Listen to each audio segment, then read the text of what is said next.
Hello दोस्तों, mind fit growth channel में आपका स्वागत है। मेरा नाम कैप्टन सुंदर चंद ठाकुर है। मैं एक एक्स आर्मी ऑफिसर, पत्रकार, yoga trainer, motivational speaker, marathon runner, लेखक और लाइफ कोच हूँ। आज हम एक ऐसे टॉपिक पर बात करने वाले हैं दोस्तों, जिससे डील करना आना हमारी ग्रोथ के लिए बहुत ज़रूरी है। प्रोक्रेस्टिनेशन, यानी अपने ज़रूरी कामों को भविष्य में टालने की आदत, बहुत ही गंदी आदत। कबीरदास जी का एक दोहा है, काल करे सो आज कर, आज करे सो अब, पल में परिलय होएगी, बहुरी करेगा कब। बहुत सारे लोग हैं जो इस दोहे को नहीं मानते। उन्होंने अपना ही एक दोहा बना लिया है, आज करे सो काल कर, काल करे सो परसों, इतनी जल्दी क्या है, जीना है जब बरसों। दोस्तों, इस बात को समझना बहुत ज़रूरी है कि हम पृथ्वी नामक इस खूबसूरत ग्रह के स्थायी यानी परमानेंट सिटीजन नहीं हैं। हमारी ज़िंदगी एक लिमिटेड टाइम पीरियड के लिए ही है। उस टाइम का ऑप्टिमम इस्तेमाल किया जाना ज़रूरी है। हमें इस बात का अंदाज़ नहीं कि प्रोक्रेस्टिनेशन करके हम अपना कितना ज़्यादा नुकसान करते हैं। दोस्तों, आप जब भी किसी काम को टालते हैं तो आप उस काम को पूरा होने से आपके जीवन में पैदा होने वाले अवसरों को भी टालते हैं। इस तरह अवसरों का उपयोग करने से हमारा जीवन जितना समृद्ध, जितना सक्सेसफुल हो सकता था, हम एक तरह से उस सब को भी टाल देते हैं और दुखी वो गरीब बने रहते हैं। अगर आप सक्सेसफुल एंटरप्रेन्योर्स को देखोगे तो पाओगे कि वे मौके पर चौका मारने में पारंगत होते हैं। आप जहां हाथ आए वे अवसर को भी गंवा देते हो। वे अवसर पैदा करके उनका इस्तेमाल करते हैं, इसीलिए वे अरबों रुपयों की कंपनी खड़ी कर पाते हैं और सक्सेस की एक इंस्पायरिंग स्टोरी भी लिख जाते हैं। तो दोस्तों, आज हम उन वजहों की तहकीकात करेंगे जो हमसे प्रोक्रेस्टिनेशन करवाती हैं। हम यह भी जानेंगे कि हम प्रोक्रेस्टिनेशन करते क्यों हैं। इससे निपटने के प्रभावी तरीकों पर भी बात की जाएगी। लेकिन सिर्फ सुन लेने भर से काम नहीं चलेगा दोस्तों। You need to learn and apply, right. So part 1, why do we procrastinate. Why do we procrastinate. दोस्तों, ब्रॉडली देखें तो प्रोक्रेस्टिनेशन की 4 वजह हैं। कितनी वजह हैं? 4 वजह हैं। पहली वजह, पेन से दूरी और प्लेजर से नज़दीकी। दोस्तों, हमारा दिमाग सही और गलत नहीं समझता। वह यह कतई नहीं समझता कि आपके भविष्य के लिए क्या अच्छा है क्या नहीं। वह सिर्फ यह समझता है कि उसके लिए अभी क्या अच्छा है और क्या खराब, क्या सुविधाजनक है और क्या तकलीफ से भरा हुआ। वह काम जिसमें शरीर को न हिलाना पड़े, दिमाग को न खर्च करना पड़े, उसे दिमाग अपने लिए अच्छा मानता है। और जिस काम में शरीर को भी हिलाना पड़े और दिमाग भी लगाना पड़े, उसे वह खराब मानता है। यानी वह पेन को अवॉइड करता है और प्लेजर को गले लगाता है। दिमाग यह नहीं समझता कि जिस काम से अभी तुरंत पेन मिलने वाला है, उससे भविष्य में प्लेजर मिलेगा। दोस्तों, ऐसा आपका दिमाग नहीं समझता, लेकिन आप तो समझ गए ना।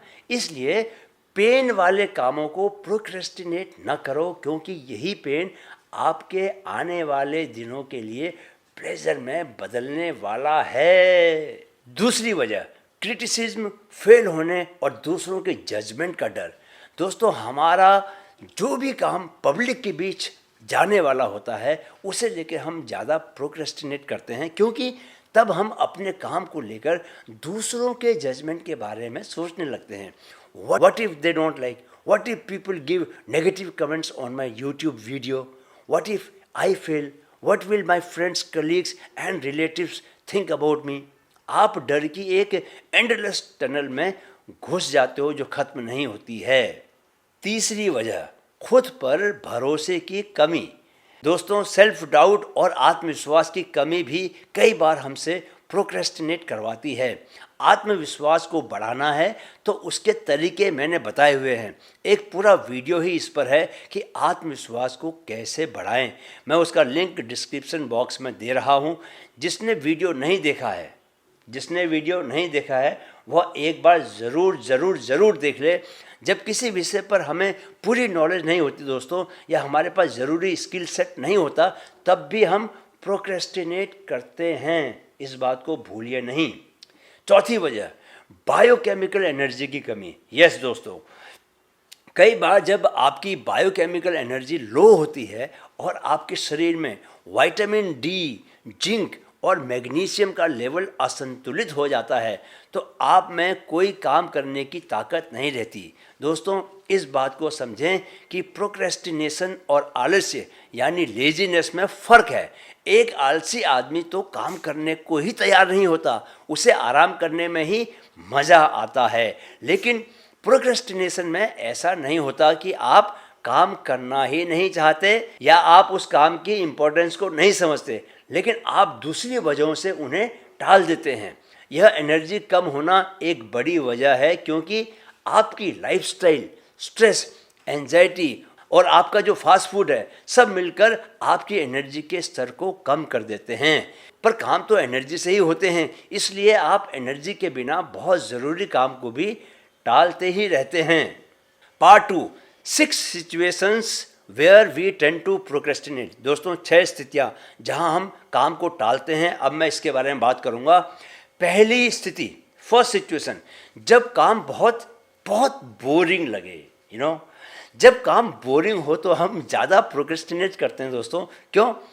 जैसे हमारे लिए बिजली के बिल को भरने में कोई मज़ा नहीं, बच्चों को पढ़ने में मज़ा नहीं आता, हाउसवाइफ की भूमिका में जी रही जो महिलाएं होती हैं, उन्हें कपड़े फोल्ड करने में मज़ा नहीं आता। तो ये सब काम बोरिंग है, इसलिए आप देखते हैं कि अक्सर इन्हें टाला ही जाता रहता है। नहीं, आप देखते होंगे। दूसरी, जब काम मुश्किल हो, मुश्किल लगने वाले काम को भी हम प्रोक्रेस्टिनेट करते हैं दोस्तों। लिखना मुश्किल लगता है तो आप लिखोगे नहीं। पब्लिक के सामने बोलना अगर मुश्किल लगता है तो आप बोलोगे नहीं। जिस बच्चे को मैथ मुश्किल लगती है वह मैथ के सवाल टालता ही रहेगा। तीसरा, जब काम का कोई स्ट्रक्चर ना हो।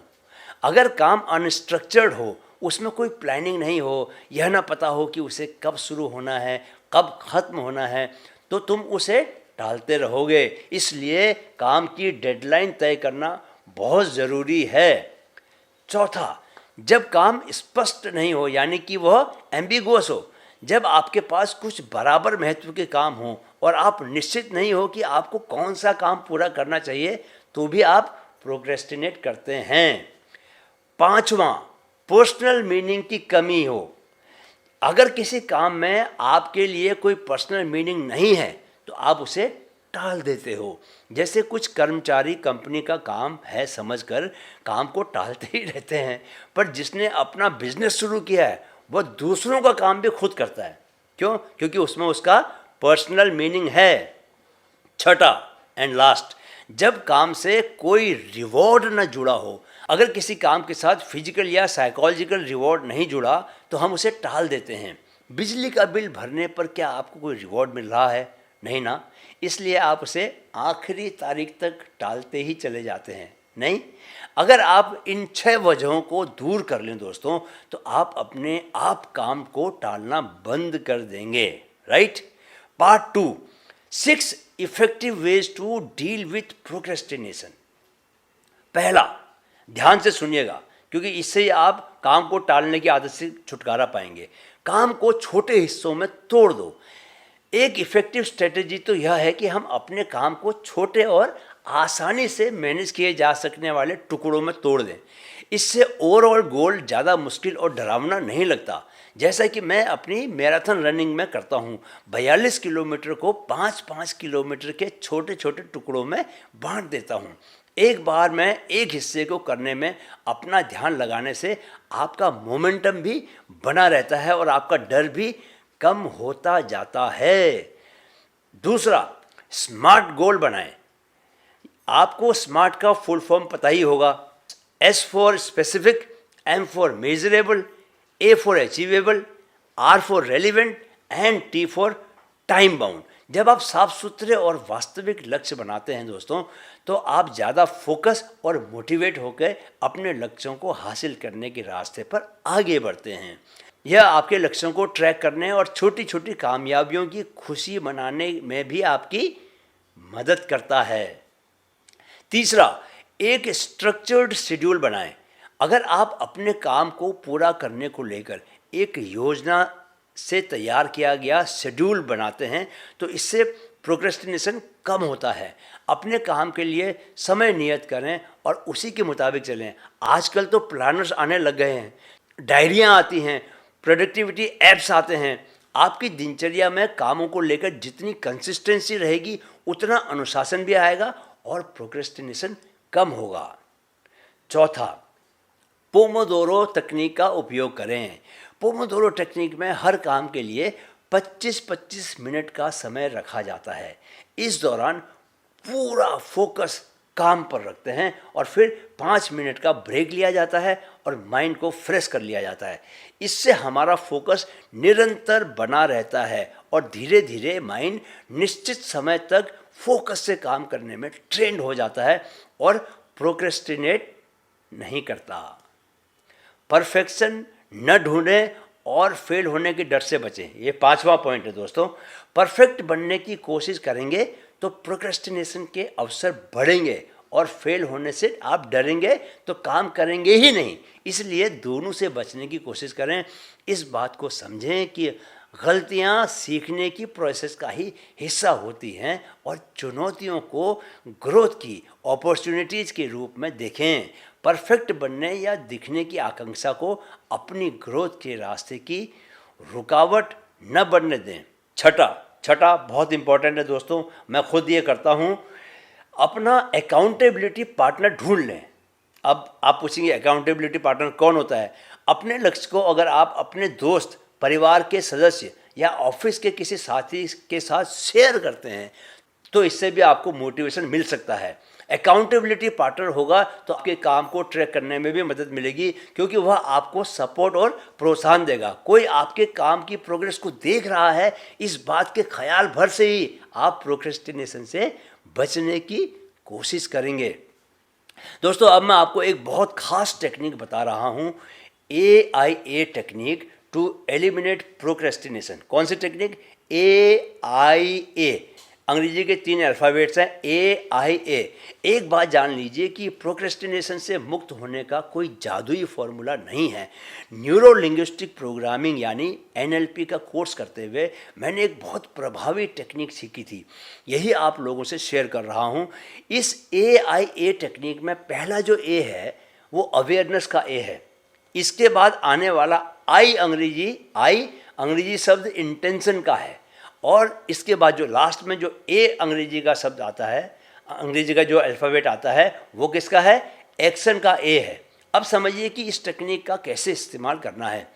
जब भी आप अपने भीतर से इस लिटिल वॉइस को सुनते हो, मैं यह कल करूँगा, मैं यह कल करूँगा, तो इस लिटिल वॉइस को लेकर अवेयरनेस लेकर आओ। अवेयरनेस इंसान की सबसे बड़ी शक्ति है। माइंडफुल मेडिटेशन की प्रैक्टिस से अवेयर रहने की ही कैपेसिटी विकसित होती है दोस्तों। अवेयरनेस ही आपके लिए विकल्प पैदा करती है। बिना अवेयरनेस से आप नाक की सीध में ही चलते रहते हैं। अवेयर होते ही आपको समझ आ जाता है कि आपकी लिटिल वॉइस आपसे क्या और क्यों कह रही है। अवेयरनेस के बाद बारी आती है I फॉर इंटेंशन की। इंटेंशन को एक्टिवेट करने के लिए आपको अपने काम को नहीं करने के पेन और करने के प्लेजर के बारे में सोचना है। दोनों ही आपके इंटेंशन को स्ट्रॉन्ग बनाएंगे। तीसरा जो अल्फ़ाबेट आता है A फॉर एक्शन। इंटेंशन के बाद आता है एक्शन। इस स्टेज में आपको काम को पूरा करने के बारे में नहीं बल्कि उसे शुरू करने के शुरुआती हिस्से के बारे में सोचना है। जैसे आप अगर जिम जाना चाहते हैं तो जिम में ट्रेनिंग करने के बारे में सोचने की ज़रूरत आपको नहीं है, बल्कि जाने के लिए जिम के कपड़े पहनने के बारे में सोचिए। यानी आपको जो भी एक्शन करना है आपने उसके इनिशियल पार्ट, शुरू के हिस्से के बारे में ही सोचना है। पूरे काम के बजाय उसके एक छोटे से हिस्से को करने के बारे में सोचेंगे तो आपके दिमाग को काम हल्का लगेगा और आप उसे प्रोक्रेस्टिनेट नहीं करेंगे। याद रखो कि आपके ब्रेन में बहुत पुरानी प्रोग्रामिंग है, लेकिन आपके पास प्रीफ्रंटल कॉर्टेक्स के रूप में नया दिमाग है, न्यू माइंड है। So negotiate smartly with your brain. तो दोस्तों, प्रोक्रेस्टिनेशन हम सबके लिए कॉमन चैलेंज है, लेकिन अगर हम सही स्ट्रेटजीज अपनाएं तो हम उसे मात दे सकते हैं। अपने काम को छोटे छोटे हिस्सों में बांटकर, स्मार्ट गोल्स बनाकर, स्ट्रक्चर्ड शेड्यूल बनाकर, पोमोदोरो टेक्निक मेरी बहुत ही खास टेक्निक है, उसका इस्तेमाल कर और परफेक्ट बनने की कोशिश न कर। वह अकाउंटेबिलिटी पार्टनर बनाकर हम प्रोक्रेस्टिनेशन से लड़ सकते हैं। अवेयरनेस, इंटेंशन और एक्शन के रूप में हमारे पास AIA की बहुत ही इफ़ेक्टिव टेक्निक भी है, इसका भी इस्तेमाल करें और प्रोक्रेस्टिनेशन को अपने जीवन में पाँव न जमाने दें। अगर आपको प्रोक्रेस्टिनेशन के खिलाफ लड़ने में मेरे दिए गए टिप्स पसंद आए तो वीडियो को लाइक और शेयर करना ना भूलें। चैनल को सब्सक्राइब दोस्तों ज़रूर करें ताकि मैं आप लोगों के लिए पर्सनल डेवलपमेंट के और भी पहलुओं पर नए वीडियो बनाता रहूं। वीडियो देखने के लिए आपका बहुत बहुत धन्यवाद। हमेशा प्रेजेंट मोमेंट में रहें, कभी ना भूलें कि मन में है तो मुमकिन है, मन में है तो मुमकिन है। 3 दिन बाद पर्सनल डेवलपमेंट के किसी नए टॉपिक पर हम बात करेंगे। तब तक प्रोक्रेस्टिनेशन से लड़ने की प्रैक्टिस करें। आपका होमवर्क है कि आप अपने प्रोक्रेस्टिनेशन को रोकने के लिए AIA टेक्निक का इस्तेमाल करने की प्रैक्टिस करेंगे। अपने अनुभव मुझसे शेयर ज़रूर करें। कोई परेशानी हो तो कमेंट बॉक्स में सवाल पूछें। माइंड फिट ग्रोथ से जुड़ने के लिए एक बार फिर आपका बहुत बहुत धन्यवाद।